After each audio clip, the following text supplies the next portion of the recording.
Good morning friend, কি খবৰ? আশা কৰোঁ সকলোৰে ভালেই চাগে, মোৰ বাৰু ভালেই। বৰ্তমান মই এতিয়া ওলাইছোঁ অকণমান ফুৰিব যাবলৈ। আচলতে মোৰ গাটো অকণমান বেয়া, তাৰ কাৰণে বেছি অলপ প্ৰেছাৰটো জুখি আহোঁ। মানে মোৰ প্ৰেছাৰটো আপ ডাউন হৈয়ে থাকে মানে, চ' তাৰ কাৰণে অকণ ফুৰিব যাওঁ আৰু আহি পেলাই বনালোঁ যাম হোটেলত। তেজপুৰবাসীখিনি চিনি পোৱা মানুহ নাই কোনো নাই যে, মইতো নতুন চ' মই 2-3 আহিছোঁ। ইয়াৰ এটা চাহ আৰু পিয়ালিটো সকলোৱে ক'লে, ত' সেইকাৰণে অকণমান ভিডিঅ' কৰি ৰাখিলোঁ আৰু আপোনালোককো আগবঢ়ালোঁ।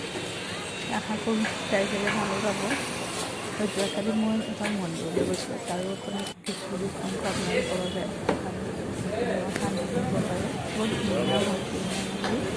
ত' হাঁহনি আৰু যদি মোৰ ভিডিঅ'টো চাই ভাল পায় তেতিয়াহ'লে প্লিজ এটা লাইক কৰি দিব, কমেণ্ট কৰিব আৰু ভিডিঅ'টো ভাল লাগে প্লিজ চেনেলটো মোক ছাবস্ক্ৰাইব কৰি দিব।